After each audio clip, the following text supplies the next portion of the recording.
women, with combined GDP of US dollars 3.4 billion, presents a great opportunity for MSMEs to expand their market reach, enhance competitiveness, entrench innovation, access new opportunities, and promote inclusive and sustainable development in Africa. Despite this important market access opportunity, the MSMEs are unable to fully tap into this potential due to a range of obstacles, one of which is lack of access to finance and to not only modernize their production process, but also working capital to produce the required quantities to meet the market demand. Additionally, the funding constraints make MSMEs in Africa a highly vulnerable economic shocks, such as the one occasioned by COVID-19 pandemic. It is estimated that 51% of over 44 million MSMEs in sub-Saharan Africa require far more funding than they can currently access. There is a major funding gap, and without reliable and affordable sources of working capital, MSMEs are unable to make the necessary investment to facilitate the growth as well as tap into available markets such as East African Community, COMESA, and EFCTA. The financing challenge is primarily based on two parameters: accessibility and affordability. And I think it is good to note that Africa has been called a dark continent. And sometimes I think it is dark. But in terms of tomorrow and the promise of the future, Africa is bright.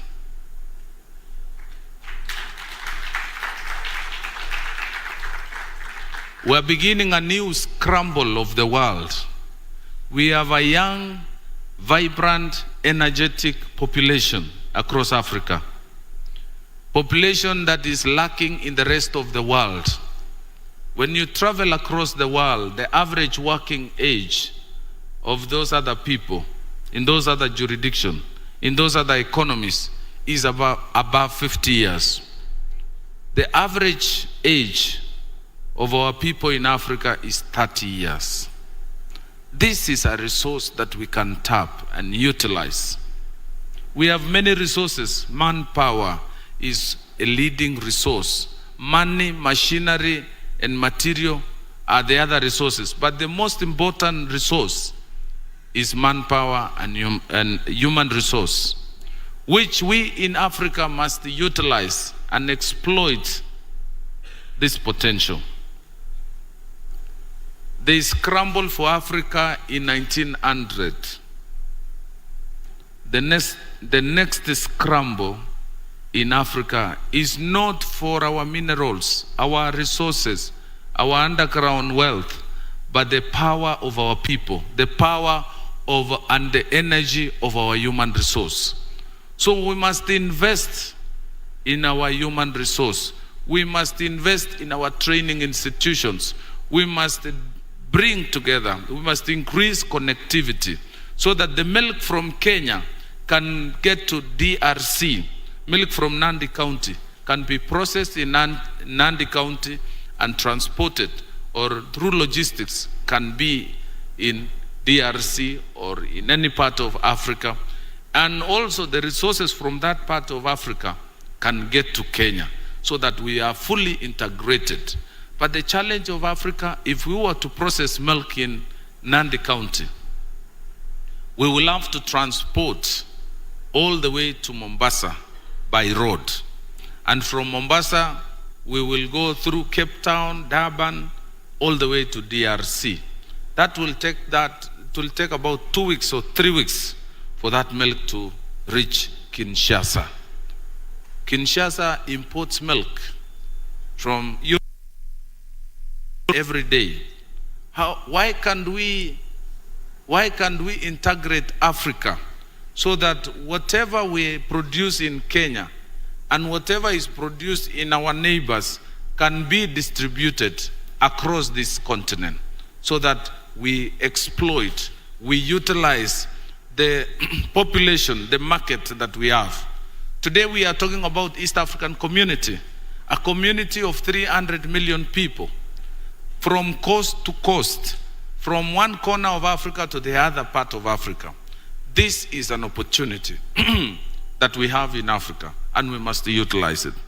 As in Kenya now, we are talking about aggregation centers. I want to believe, as we pursue this course, this agenda of the president to come up with aggregation centers in every county, let every county identify their critical value chains and position, working with the Ministry of Cooperative and MSME, Ministry of Trade, and the rest of the agencies in government, we can actually promote and grow those value chains to international standard. Through those aggregation centers, we will promote quality standards. We will standardize the products and match them with international standards. We will be able to improve their packaging, their quality of production, so that these goods can actually be sold in any part of Africa. This is what we want to achieve. And by doing that, we will create employment, we will create wealth, and we will be able to deal with this issue of poverty once and for all. There's been also a challenge among our MSMEs, the issue of high interest rates. If we are doing normal business and you are paying up to 20%, I don't know how much profit you are making. You must be making 50% so that you pay the bank their 14-15%, and then the cost of labor and the rest, you are left with something. So the whole arrangement of finance is a big issue to small businesses. The issue of collateral and security is also a big issue among many businesses. And we need to begin to look at other ways, other innovative, other creative ways of funding our programs, including credit scoring. The Hustler Fund that we started on the 1st of December has now achieved very high response and support by Kenyans. As we speak today, we have issued or disbursed 28 billion shillings to 22 million Kenyans, which with tickets of 500 shillings, equivalent to $5, and to date, the highest beneficiary of this program is getting 12,000. We will be reviewing the next limit, and that person will go to 24,000, eventually 50,000. Tomorrow, on the 1st of June, 2023, His Excellency the President will be launching the second product, which is targeting groups and cooperatives and chamas. This product has a higher quantum of 20,000 to 200,000. We will be taken through, and the President will be able to launch that product, which now will address a number of challenges many Kenyans have had. On the issue also of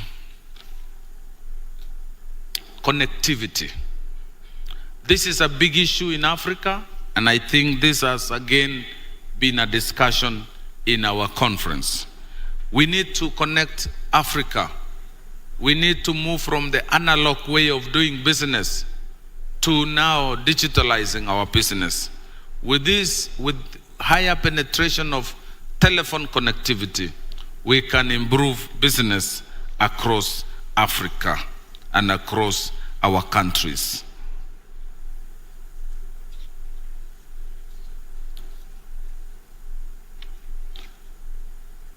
I think to now address the issues that came up as a way forward, there are a number of issues and observations that have been made on this floor. Beginning with the first day when His Excellency the President was here, he spoke and emphasized on the need for one African Union to adopt a unified payment system. This is good and this is great. If today we had one currency in Africa, assume Kenya shillings, assume Africa dollar, we would not have a problem in selling our milk and coffee and tea across in any currency. We will not have exchange challenges, foreign exchange challenges. If we today had a dollar, we had our own African dollar, we would be able to pay for our goods. Why would you pay for a hotel room in Nairobi in dollars? Why would we pay why would you pay for milk from Uganda in dollars? Why can't we pay in Uganda shillings and they pay us in Kenya shillings and they have them? Why do we pay maize from Tanzania in dollars? Or when I get to South Africa, I pay my room in dollars, as opposed I could even be asked to pay in South African rand.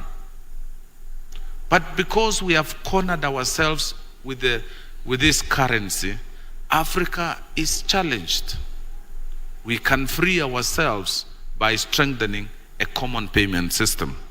We need to emphasize on the need for Africa through African Free Trade Area to pursue dialogue on investment and trade arena to ensure strong private sector. We need to enhance intra-Africa trade and investment flows. Among ourselves, there is so much we can trade. I've seen some African countries importing coffee, importing flowers from Ethiopia, from Kenya, being shipped or flown to Europe, and then it is re-exported to Johannesburg. Why can't we ship them to Johannesburg direct? Why do I have to fly to Middle East to go to Burundi, Rwanda? Why do I have to fly to Europe to come to Cairo? And why do we have to ship goods from here through Mombasa, Durban, Cape Town to Kinshasa or Libreville? Yet we have a shortcut here between Kenya, Burundi or Rwanda. We get to DRC, we are in Kinshasa. We have to go half of Africa continent to get to Kinshasa. So there is a lot. And those who diced and sliced Africa knew what they were doing. They disconnected us, they sliced us and created boundaries and we have kept those boundaries and even created more barriers to cross those borders. If you went to Brazzaville and Kinshasa, it's just a river that separates them. But you need a visa to cross that river. You need another currency to cross that river. You need to go custom clear those goods across the river. So we truly have a challenge in Africa. And unless we speak to ourselves, we will continue to live within those rules and maps and boundaries that were set before our independence. So we had suffered from colonialism. We are now in neo-colonialism of economic challenge. And that is neo-colonization of ourselves. So it is important for us as Africans to speak to ourselves and address some of these issues so that Africa can free itself. Not now political freedom, but economic freedom. That is what we need to pursue. We need to harmonize the treaties in Africa. We need to harmonize the ECOWAS, the East African Community, the SADC. We don't speak to ourselves. We don't engage ourselves. If you are coming from SADC country, you cannot access goods from COMESA or from East Africa. And this is Africa. we can only succeed if we harmonize our trade blocks. On the second day, the issue of investing in value-added opportunities. In Africa, we continue to export raw materials. Like in Kenya, every day we have a port coming up called Lamu. This port, when you listen to the fellows from around that place, they want to use it to export cows and goats, not beef, to export camels, cows, and goats. This is misuse of that port. We need to add value. When I listen to the governor speak here, talk about economic blocks, the NOREP, the MA, we need to come up with feedlots to fatten our animals, slaughter them, and export them in form of beef and value added like leather. When we talk of leather and we're exporting animals, how will we succeed in leather value chain if we are exporting animals? Unless we export the animal and we bring back the skin. Unless somebody is talking like that. But we cannot continue exporting animals, cows and goats and camels, and still commit to promote the leather value chain. We need to improve the ease of doing business. I was checking how many licenses we require to clear one product in our port of entry, not just in Kenya, across. Even ourselves, we talk of free movement of goods, services, and the people themselves are not allowed. We have signed agreements to export goods across the border. But to go to that country and deliver those goods, you need a visa. So you are not organized. We are not organized. We need to have free movement of goods and people. And these goods are followed by people. That's what we need to do. So we need to open our borders. How come Europe, the Schengen, with over 23, surrounded by so many threats, we are always told in Africa it's about security. It's about security. But how come other countries have opened up their borders and they have ensured, they have signed into a security protocol to ensure we are brothers keeper, we are sisters keeper. If somebody entered Africa through South Africa, they take full responsibility of that migrant. When they come through Kenya, we also sign full responsibility so that we can have free movement of people and goods. That is possible. But what I've been seeing is while we in Kenya have fully opened our borders, fully opened our trade, our businesses, we still have our brothers across who still maintain those barriers. And that is not good for business. The gender and youth inclusion across the value chain is also important. And I've seen in coffee, through the Africa coffee growers, they are now insisting on having both genders participate in that value chain. Finally, we need to improve our collaboration, the regional value chains, market access, and supply diversification. In the past, in Africa, we focused on our natural resources. We focused on minerals. We focused on oil. We never invested in services. We never invested in financial services and digital penetration in Africa. And that is the focus that we need to be. So attracting private sector investment is also key and has been discussed in this conference in support of contractors in intra-Africa engineering, procurement, and construction. We need to bring on board governments in Africa free trade area. We need to bring on board the entire private sector. So with those, having said that, I think this is the moment. This is the time for Africa to begin afresh. This is the time for Africa to define itself And if we, through the African continent free trade area, this could be the opportunity that we could use to open up our continent, to discover ourselves, and to come up with a better future, a promising future, so that in the end, this generation will hand over the baton to the next generation, safe and secure.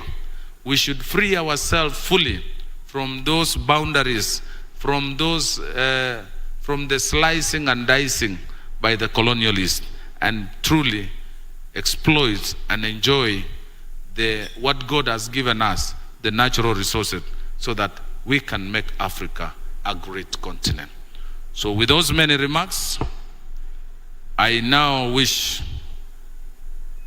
to declare the third Kenya International Investment Conference and Private Sector Dialogue on Africa Continent Free Trade Area officially closed. Thank you very much.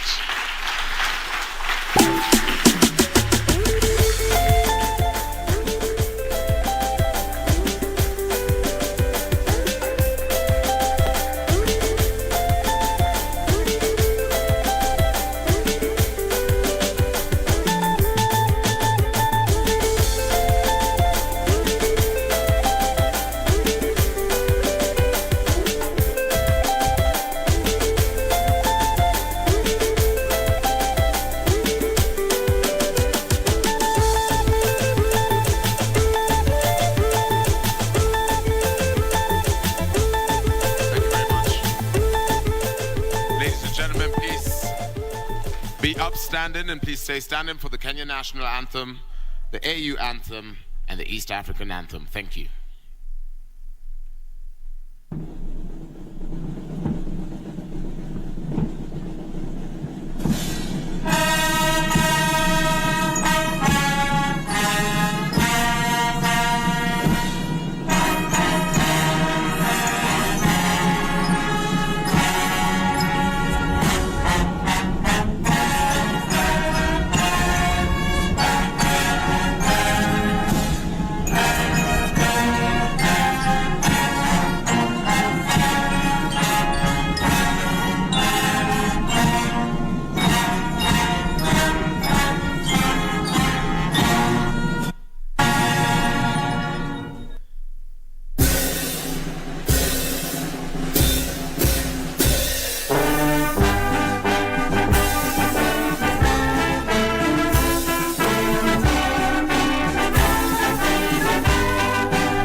Thank you very much, ladies and gentlemen. Please, our high-level guests, please leave at your pleasure.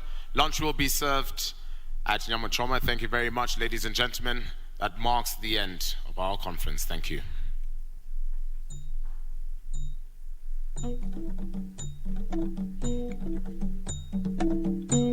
Tushangilie Kenya, taifa letu tukufu, Kenya tunayoipenda. Kenya nchi tunayo. We see it, we hear it, it's Kenya's call.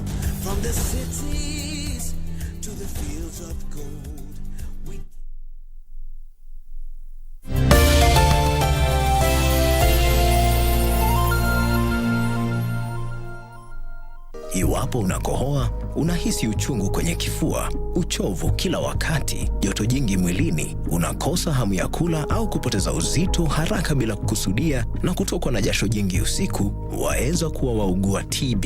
Sasa wewe ni mtoto mdogo wewe. Mimi na tata yangu. Wewe una miaka ngapi? Mimi? 16. Kuna mahali mimi nishaikosana na wewe ama umesikia ati nimeipa mahali pesa?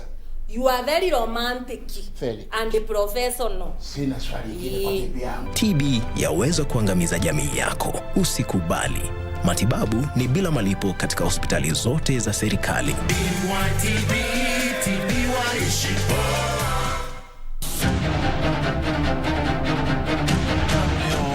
자, 그럼 우리 형사님 강 나오도록 기도합시다. 오, 주님, 형사님의 각을 붙잡고 있는 마귀들을 내쫓아 주옵소서. 잘생겼는데 아주. 아니 근데 가는 건지 가서 인사도 드려야 돼. 신부님! 저희 좀 도와주십시오. 한없이 연약한 어린 대학들입니다. 신부님! 제발 좀. Are you a holder of unclaimed financial assets? Surrender unclaimed financial assets today and avoid the last-minute rush. Take advantage of penalties and fines waiver ending June 30th, 2023.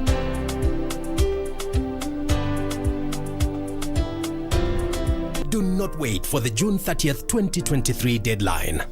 Unclaimed Financial Assets Authority. Receive, safeguard, reunite. Iwapo unakohoa, unahisi uchungu kwenye kifua, uchovu kila wakati, joto jingi mwilini, unakosa hamu ya kula au kupoteza uzito haraka bila kukusudia, na kutokwa na jasho jingi usiku, waweza kuwa waugua TB.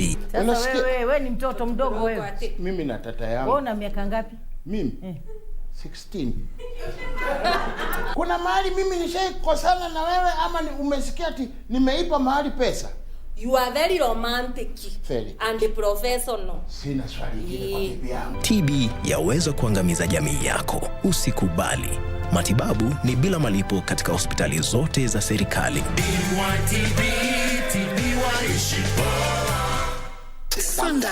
Sundowner Sunset Date goes county, this time to the land of opportunities. All roads lead to Embu County. Sundowner will be hosted live from the iconic Isaac Walton Inn with their grand collabo.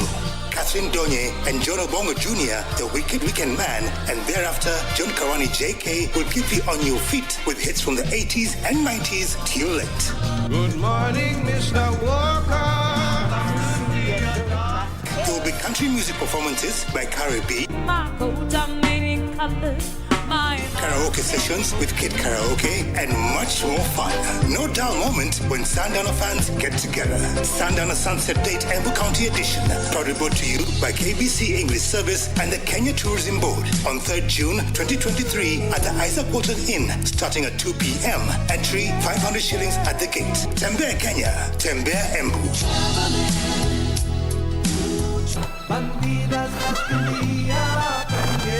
Enough with this stupidity. Go back to your house. You can't tell me what I have to do. And you can't brush me away. Alonso? Alonso, how can you say that I'm lying to her face after all that we've lived through together? That is not true. You are a traitor, a liar, a coward. Just say that you and I have to confront each other. Would you be capable of hurting me? Because I can guarantee you that I could never bring myself to hurt you. I'm only doing my job, Oligario. Do what you have to do because I don't want to see anybody right now. Well, you will have to see me. And tell me where you were and who you were with. Why did you come home in that state? Las Bandidas.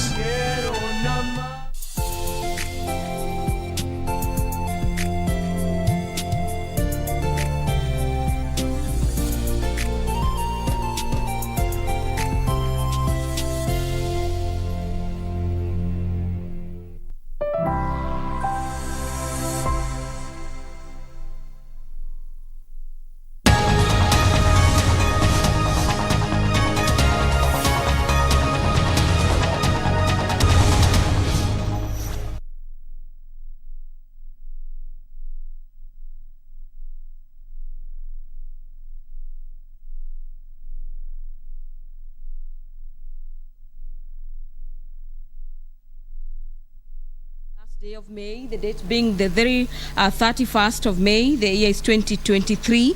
This is an afternoon sitting of the Senate on this particular Wednesday, brought to you courtesy of the collaboration between the Kenya Broadcasting Corporation and the Parliamentary Broadcasting Unit. You can also watch this particular live broadcast on our YouTube channels. That is courtesy of the Senate of Kenya, as well as on KBC Channel 1. The prompt payment bill, Senate Bills number 8 of the year 2022, is a bill that senators will be resuming debate on this afternoon. And this particular bill has been given priority in the order paper today, and after the lapse or the conclusion of the time allocated for debate, senators will be moving into division. The Cotton Industry Development Bill, Bill number 5 of the year 2023, by nominated Senator Beth Siengo, is also another bill that senators will be resuming debate on this afternoon. And again, after the conclusion of the time allocated for debate, senators will move into division. And what usually happens under this category is that senators will be voting to either pass or reject these particular bills. After consideration of those two crucial bills, the Senate will move into the Committee of the Whole, where two bills will be considered under this category. These are the Equalization Funds Appropriations Bill, this being Senate Bills number 3 of the year 2023 by the Chairperson Standing Committee on Matters Finance and Budget. Another bill that will be considered by the Committee of the Whole is a County Vocational Education and Training Bill. This is Senate Bills number 3 of the year 2022 by the Senator for Homa Bay County, Senator Moses Kajwang. The Majority Leader will be moving a motion on the suspension of the morning sittings of the Senate on Wednesday, June 7th, the year is 2023, that notwithstanding the resolutions of the Senate made on the 16th of February and the 29th of March, and pursuant to the standing orders number 3-2 on the approval of the Senate calendar, this is for regular sessions for the second session, and further notwithstanding the provisions of standing orders number 34, subsection 1, the Senate resolves to suspend its morning sitting on Wednesday, 7th June 2023. This afternoon, senators will equally be resuming debate on the Employment Amendment Bill, a bill by Senator Samson Cherargei, Bill number 11 of the year 2022. Declaration of cattle